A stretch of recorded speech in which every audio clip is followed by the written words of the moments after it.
energy storage is perfect or has perfect characteristics to be able to deal with this. As an industry, we're not working closely enough together to understand what those technical benefits could be. It's a gold rush, isn't it, for frequency regulation, ancillary service balancing mechanism.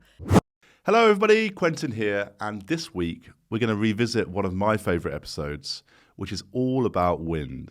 So those of you who have listened to all of our episodes will know that a year ago we had Bridgit Hartland-Johnson on for an awesome conversation about the role that batteries can play in supporting wind and renewable generators. And the year is 2023, and lo and behold, it's been really windy this year so far, and wind is already displacing a load of other generation types. So we do hope you enjoy this episode, and don't forget to like, subscribe, and do all the good stuff. It really makes a difference.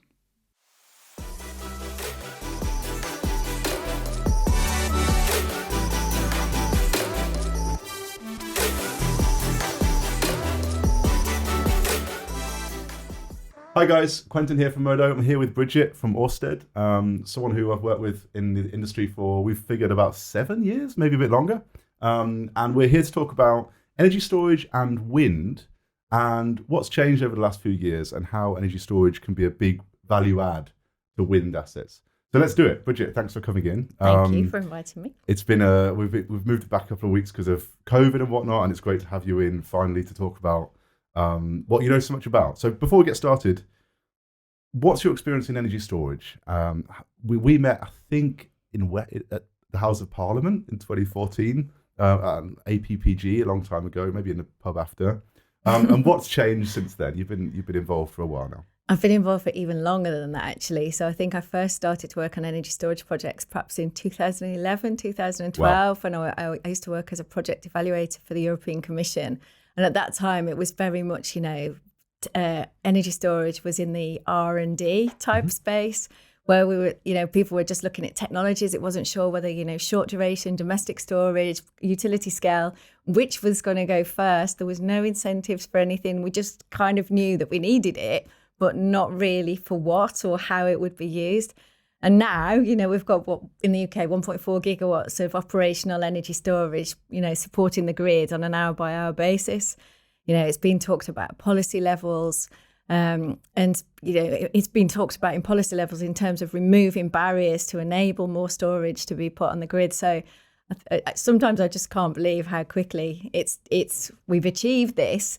But it did go slow for a really long time. It did. Yeah, so all the people who are turning up now, and it's an exciting new game in town. There's some folks who have been slaving away at this for a long time. So I guess energy storage is getting bigger, but we talked just before we came on air, if you like, that it's still pretty small, right? You come from a real power systems background with wind and big assets. Yeah. So I guess 1.4 gigawatts in the UK, as you said, is that a small wind farm, a medium wind farm, a large wind farm? What's that like? So, typically wind farms in the UK that are going into production now this year, that's how big they are, 1.4 gigawatts. Wow. And the projects that are in development now are more than 2 gigawatts, so the scale is just getting bigger and bigger. And that's as a result of, maturing technology in the offshore wind turbine space, what we can do transmission systems. So, they're getting pretty big. So the whole energy storage industry is smaller than a new wind farm coming up, offshore wind farm coming up. Yeah. Do you want to just talk for a second about what's Ørsted doing and also the last few years? What have you seen happen in the industry before we get stuck down the rabbit hole of wind and storage? Yeah. So so my job's system integration. So I look at projects in developments. That means that we've got a lease on the seabed and we're developing it to prepare it to bid and to be built. And So I think our job ends when we hand it over to the construction team, start building it. So developing wind. Yeah, offshore wind, And then wind farms, do we still call them wind farms? We do still call them offshore wind farms, And so my job's to look at system integration, and that's things like, new routes to market, technologies, energy storage, hydrogen. I work quite a lot with, talking to the interconnector people as well. So are there opportunities? There's been so much change in the offshore wind industry in terms of how subsidies are structured and how we interact with the grid, that, we really do need to look at how we can better interact with the grid, how we can better interact with the market going forward to make sure that we can continue to build out and hit the targets that we've got. Okay, so excuse me because I'm not certainly not a wind expert, although I did spend a year working out of Grimsby offshore for a while, but that was climbing turbines in the North Sea. So maybe it was one of ours. Yeah, it was Lynn in a dowsing and Lynx, which were both Lynx, assets, Siemens like 120s. Still big turbine. I don't know, they're kind of small now in the grand scheme of things, but they were anyway. So 3.6 megawatt turbines. So wind gets developed and wind gets built historically based on a subsidy system, right? With contracts for difference or whatever. And is that changing, or are you looking to tap into additional streams on top of that? How's that changed over time? I mean, it's still the base case requirement. You're looking at many billions in capex to build one of these projects in a really long development phase, anything up to 10 years, and it's getting more and longer because of the the consenting challenges we're having, the cumulative environmental impacts of such a massive scale of offshore wind build out. So, but it's also getting more competitive in every space as well. I mean, we're going further offshore. The wind farms are bigger, but there's not so many suppliers of wind turbines. There's not so many suppliers of transmission infrastructure. And then at the same time, we're seeing massive erosion in the CfD price. And I don't know if you know how the CfD works, but we get topped up to the CfD price, and then we get anything above the CfD we have to pay back. And typically the wind capture price runs below the wholesale price for electricity. But it does bring us long-term contracted income into the projects, which helps you to make those big capex investments. But that's coming down. And then also the government, they're constantly focusing that they have to drive the best value to the consumer. So there's that subsidy mechanism is constantly being reviewed. And the big change that happened last year was the next AR4 subsidy round that's coming. They removed what was called the negative price cap. AR4, so that's what people call round 4, right? No, so you've got round 4 leasing round on the seabed, which is LR4, and then AR4 is the allocation round. So this is the fourth round of the CfD auction so the government consults on it beforehand to see, is it still working? Is it still fit for purpose? Does it need to change in any way? And in 2019, you probably know it very well, we saw the first big market triggers in terms of negative prices in day ahead, intraday, balancing market. And this was a big wake-up call for the whole industry, I think, to say, actually, things are getting a bit bumpy. We have too much production on the system. We can't just keep, paying renewable generators to produce, even though the market's saturated and doesn't need it. So through that consultation, the government removed the negative price cap. And whilst, as developers would, we moaned about it quite a lot, maybe cried a little bit, and said, it's not fair. There isn't technology that's ready to help us mitigate that impact. The government very nicely said to us, well, actually, the industry will deliver, those developers that want to mitigate this risk will take more time to invest in alternatives technology. And they specifically said things like energy storage, hydrogen, new routes to market. So this is why we're thinking about the way to get around it. Just to go back a second, because there's some folks, a lot of our audience is energy storage people, and CfDs are they're always like magic to us, right? So go back a step. So I think you explained it pretty well. So if you're developing a wind farm and you want to build a wind farm, what you're saying is you get a contract from the government where say the energy price is £50 a megawatt hour, and it's really windy, and you get a contract for £30 a megawatt hour. That means you're going to pay the government back the £20, because it's important, because people talk about subsidies, but it's both ways, right? No, exactly. And we're giving back, and this is one of the things you don't see now. So the fact that, the price volatility we've had over the past quarter, since September, really, we're giving back. You're getting that in from the market. So that's going back. That's going back into the CfD mechanism, which is enabling funding of future projects. So whilst we get that contracted income, which we really need to make such massive capital investments, we're also supporting the future industry as well. Yeah. Okay. And so the other side of it is if energy prices are £5 and you've got £30, the government will top you up. So you're always guaranteed to get the return you need in the spreadsheet that you put together when you decide to build the wind farm. Well, when it's £1,000. When it's £1,000, you've got a lot of money coming in and a lot of money going out. Or we have to switch off. Right. So, okay. But the negative price mechanism, or the negative price cap, and what did that do before, and what does that mean now? So before, if the wholesale market was negative for up to 6 hours, we were still paid the CfD, but now we're not. And I think it's fair because 6 hours in duration. Yeah, okay. Yeah, right. so on the 7th hour, we would lose it, Okay, but cool. up into that. And in a way, and it's totally fair because that, that causes distortion in the Yeah. market. And, there was therefore no incentive to be more flexible in how or no encouragement for us to do anything really. So now if the price goes negative, you've got to cover that position. So it's a position, isn't it? Yeah, basically? yeah, absolutely. Okay. Or we curtail, or we try and find new routes to market that don't involve sending power to shore. Okay, and this is why that's why we're here today talking about this, right? Yeah. Because the world's changed for wind. Yeah. And wind farms are actually quite flexible assets anyway, right? Yeah. Because they're inverter connected. Yeah, totally. But wind farm developers and owners are now looking at other things they can do with that power at times where prices go negative or things get a bit funny in the market. Yeah. And so you're looking at energy storage and other stuff. So do you want to just talk a little bit about energy storage and how that works with wind? Yeah. So the way I'm looking at it on our projects at the moment is just I tried to see if we could originally when I started looking at this, I was trying to see if there was a way, if there was any technology that could help us to mitigate either low production times or high price times. But the scale of it is just it's huge, right? So you could potentially be curtailing a 2 gigawatt wind farm for 5, 6, 7 hours. Oh, so you need like 10 gigawatt hours of batteries. Yeah, right? yeah. So at the time, and it was a shame because there are some really nice long duration storage technologies that are developing, but they need a lot of space and they aren't really mature enough considering, where we are with having to make decisions in our projects. So still, I think today battery storage does offer, and it is offering a natural hedge towards some of them. It can mitigate some of the the revenue risk associated with market volatility, but it's a very small part, right? But we can learn a lot from this, and it's it's inversely correlated. So if wind prices are low, system prices, if there's no wind production, wholesale prices are high, so energy storage would be exporting and making profit for that. And opposite to that, if there is too much wind, prices will be really low and energy storage will be importing. So it is really nicely correlated from that aspect. Okay, so it's like a way of de-risking it a little bit. Yeah.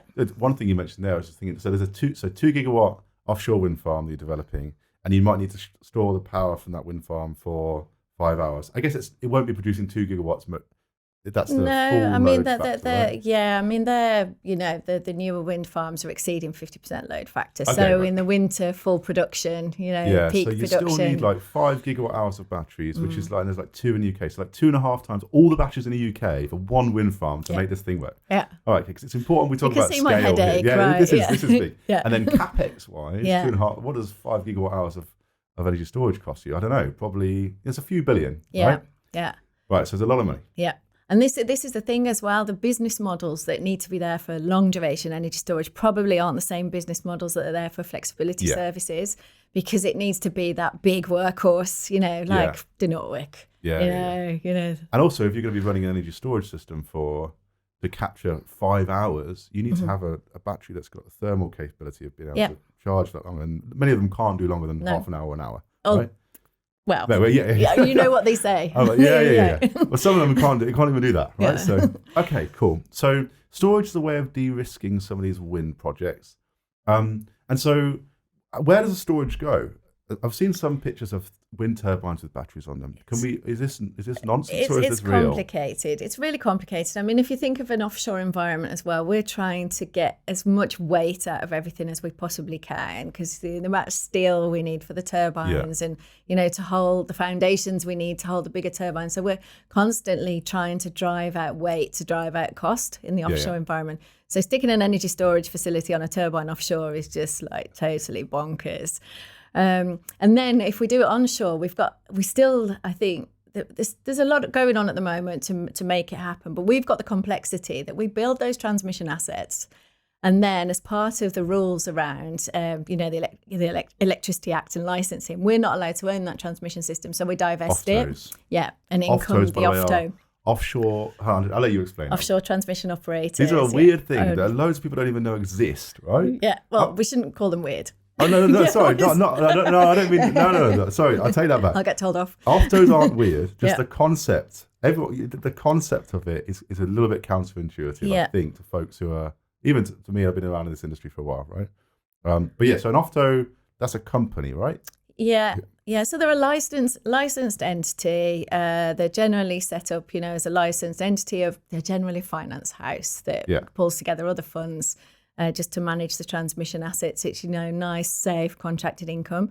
But it served a really important purpose when offshore wind was really, in its development phase, in that you might not be familiar with what's happened in Germany or other countries, but if somebody else builds a transmission assets for us, there is a very big risk that we'll build the wind farm, we've got nothing to connect it to, or it's constrained. When we say transmission assets, we mean cables and transformers from offshore to onshore, right? Okay, just to be clear. Sorry. It's all right. Yeah, so that, it served a purpose in that it de-risked so as soon as we switch the wind farm on, we know that we can transport it to the onshore transmission system, and we can export our power.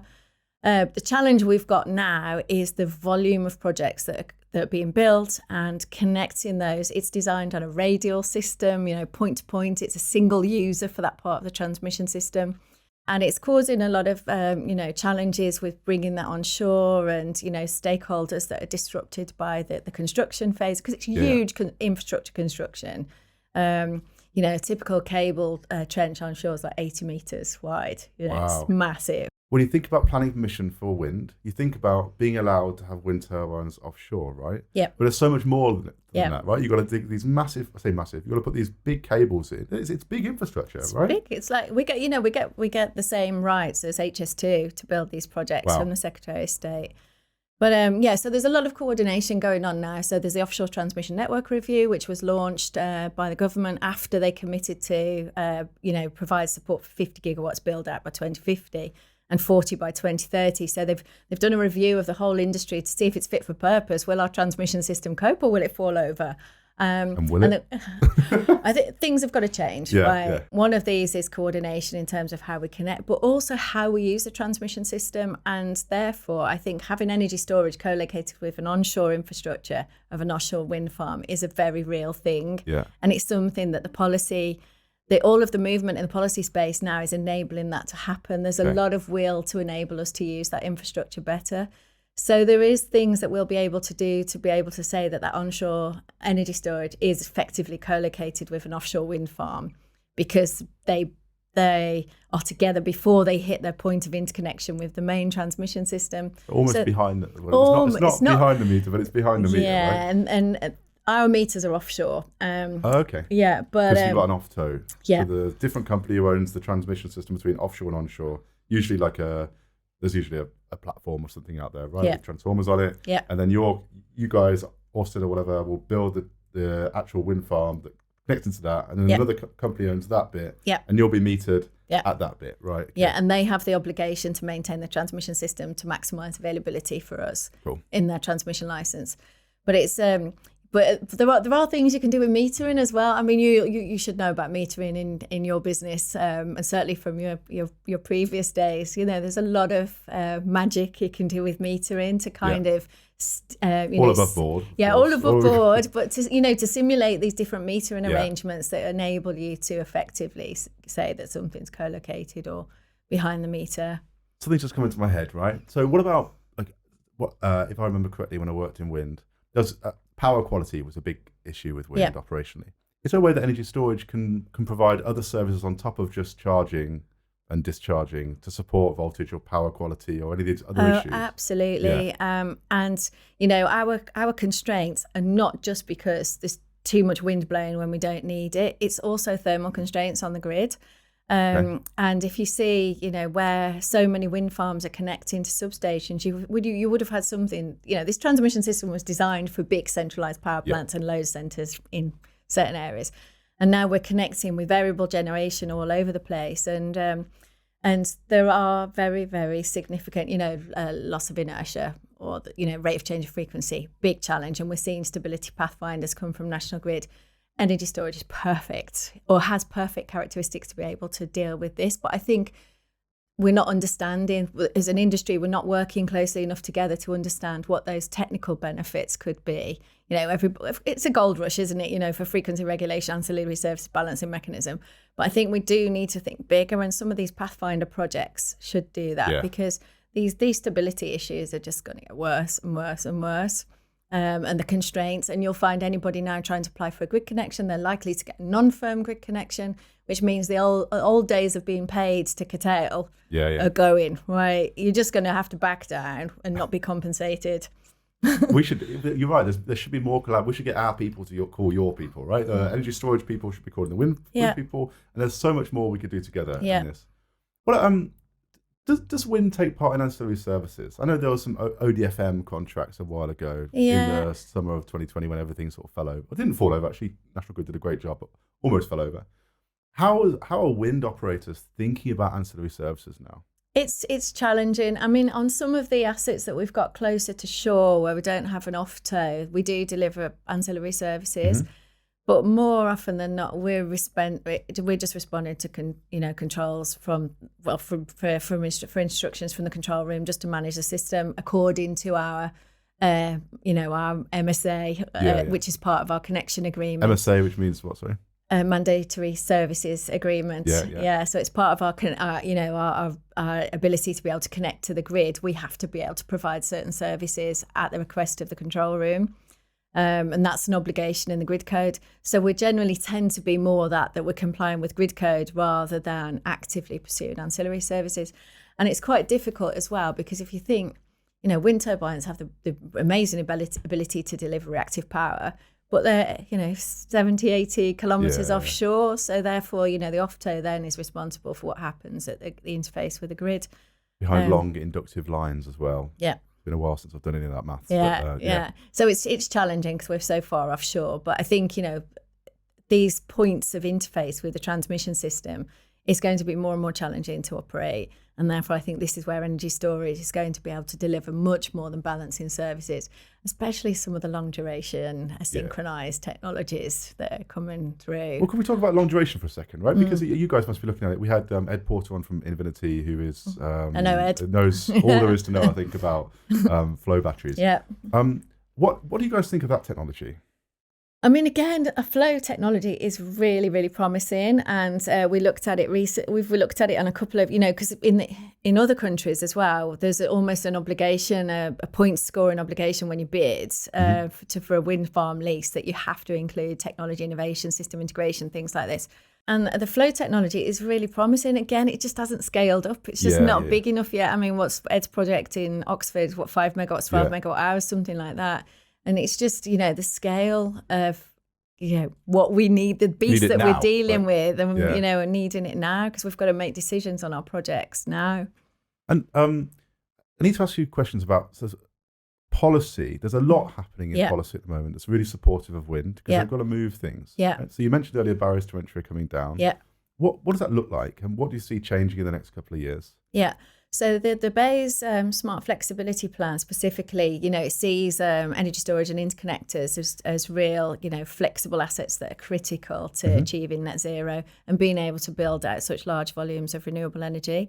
And they listed specific barriers that they would work to, to try and resolve, to just enable. I think, the realisation is we need to do this faster. If you look at, the National Grid, do you look at the FES? We love the FES every year. I love the FES as well. It's like the highlight of the year. And but, you see more and more now every year, the storage volumes, the need for storage is getting for anyone bigger. Who's listening, is the future energy scenarios report that comes out from National Grid, where they have shed loads of awesome graphs and 4 scenarios usually about what might happen in the future. For any of us who are energy nerds, it's very exciting, right? Because this is National Grid saying what they think is going to happen, which is just, they're the big dogs, right? Yeah. Sorry, what were you saying? No, I was just thinking how sad we are loving the FES so much. And it's bloody long. It's like 100 pages. Yeah. They also make all the data freely available online. You should check it out. I'm sorry, we'll put the link in the comments. Yeah, cool. Sorry, carry on. No, but you see the FES every year, and every year the estimates in terms of the volumes of energy storage that we require getting bigger and bigger and bigger. I think in the past, National Grid perhaps weren't so confident that it was able to deliver, but now they've got proof in the control room where it's supporting doing stuff every single day, every hour of every day, and they're starting to feel very comfortable with it and now believe that it can provide future, solutions to big future problems. So I'm always, but then I think, where's it going to come from? And so where the wind projects that you guys are working on, so what you already have operational wind, right? Do you want to just talk through briefly what that looks like, and then we can move on from there? But Ørsted. Yeah. I mean, we're still the market leader in terms of our global portfolio. We have assets on the West Coast, some of the really older assets we have on the West Coast. And then our focus at the moment is very much on the East Coast. So we have the Hornsea area. Hornsea 1 is in operation, 1.2 gigawatts. Hornsea 2 will go into operation this year, 1.4 gigawatts. Oh, geez. Hornsea 3 has secured its planning approval. That's up to 2.4 gigawatts. Hornsea 4 is submitting its planning application. That's another, potentially 2.4, 2.6 gigawatt wind farm. Very windy in Hornsea then, Yeah. Okay. And this is offshore in the North Sea, right? And whereabouts is it? Is it the north bit, the south bit? So if you think about Grimsby, it's pretty much opposite to Grimsby. Operations base is there.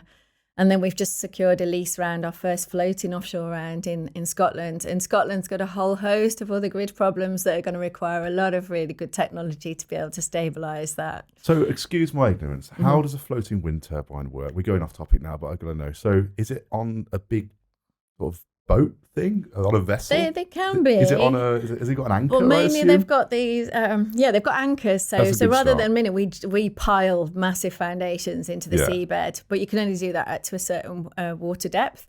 So now, as we're going further and further offshore, you can't do that anymore. So if you've got a turbine height of 100 meters and 55 of it is below the sea, and then blade lengths are now 90 meters, you haven't got a lot of room to play with. So so floating becomes so you can have much deeper waters, and literally you've just got anchors coming off them to secure them. They must have a really, I'm not a nautical person, I grew up in Birmingham, right? We've got canals, but they must have a really long thing. Is it a ballast? I think underneath to stop it toppling over. I'm not a turbine expert either, so I don't want to start saying wrong things. But the cables must move around a lot as it floats. I mean, they've got massive lateral stresses anyway, with the waves, the wind and everything offshore. They're pretty sophisticated bits of kit. Oh, it's incredible. And so are the North Sea, Hornsea, as you say, 1, 2, 3, 4, right? It's just 5 gigawatts or in total. Yeah. Is that the one where they're doing an offshore, they're building an island for it?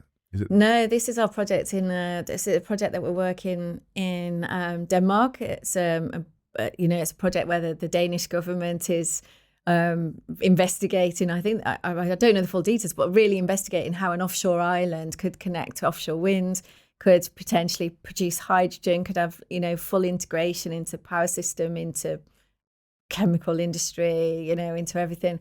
So that's really interesting to keep an eye on, but literally building an island that could house all of the substation equipment for many wind farms and then just bring single cables into shore. So, That's incredible, the scale that we're talking about now. I think it needs to be, though, we can't just keep doing these point-to-point connections. And there's a lot of industry that needs decarbonising. And I think, integrating it all. And it seems the policy direction is encouraging us to do that as well now. To dream really, really big. Yeah. And these, I just want to come back to developing these sites, because a lot of the folks who are our customers at Modo or people who watch this video, they're involved in developing energy storage assets. And there's been some big changes in energy storage, which mean that you don't have to go through the 2-year period for over 50 megawatts anymore. You can I wouldn't say rush it through, but you can go faster. But the kind of assets that you're looking at, these are big, right? And so what does that involve? Do you still have to go through is it called a DCO? A DCO, yeah. Which stands for, I'll let you. Development Consent Order. What is that, right? So it's a DCO. All of our wind farms have to go through this process, and it's the same as what HS2 and all of these massive infrastructure projects have to go through. It's a Development Consent Order. It's given by the Secretary of State, and it's only for projects that are deemed to be nationally significant infrastructure projects, so basically critical to the UK continuing to operate. So offshore wind is categorised in that. Interconnectors are now moving into that. And in the past, energy storage above 50 megawatts slipped from the local planning regime, which was governed by the Town and Country Planning Acts, into this DCO. So you're talking perhaps, a few £100,000 to consent a big project in the TCPA route, or a few millions or more if you go into the DCO route. And, with a much longer planning duration. So that was a big step to removing barriers. Which is why we got so many 49.9s, right? Exactly. Why are there so many 49.9 megawatt sites like that? Not anymore. There's all sorts. Yeah, not anymore. And so now you can build bigger storage, faster and cheaper, which is great, because we need a shed load, a lot more of it than you just mentioned. one thing that we've talked about today, I just want to comment on, is we often get asked at Modo, the biggest question is, how deep is the balancing mechanism, right? Yeah. I want to build storage, but how deep is the BM? I'm worried about the BM. And storage has a place in the energy system so much bigger than just trading the BM, right? You've got behind the meter support to businesses, right? That's been pretty much done, right? That's pretty well developed as a part of this infrastructure world that we work in. You've got wind assets that need behind the meter support too. We're talking about gigawatts and gigawatts. And then you've got just straight up transmission support with, voltage regulation and whatnot. There is so much more to be done, right? But of course, the thing that's on everyone's mind right now is the BM, which I sort of get. But this has really broadened my horizons on it. Ed Porter talks a lot about energy storage supporting businesses and users to make the best of their grid connections. Because if grid connections is really the bottleneck right now, then storage will help you use that better. Just a comment, which is just this thing is so much bigger than the BM. It is, but look how agile the energy storage industry has been. So you'll remember the gold rush in 2016. So 2016 for EFR, and everybody thought that was it. It was only EFR, then nothing. Then everybody jumped into FFR, and then everybody raced for the BM. And the BM will get deeper, right, because it's proportional to the generation and the demand on the system at any point in time anyway. But then the wholesale market as well. I mean, look how bumpy things are in the wholesale market now. And that market, is so much bigger than the BM. And now you've got storage technologies that, are better at longer durations. Then that's where that's going to be. But we still need something bigger as well to deal with these long periods of stress on the system. And I think the business models for those probably have to be a little bit different. I mean, I don't know how I'd persuade my bosses to invest a few billions in an energy storage project that's not, part of our core business. I think we might like to buy those services in the future or have access to those services or have offtake arrangements with those service providers. But then how do you get those service providers to be able to invest in that kind of, level?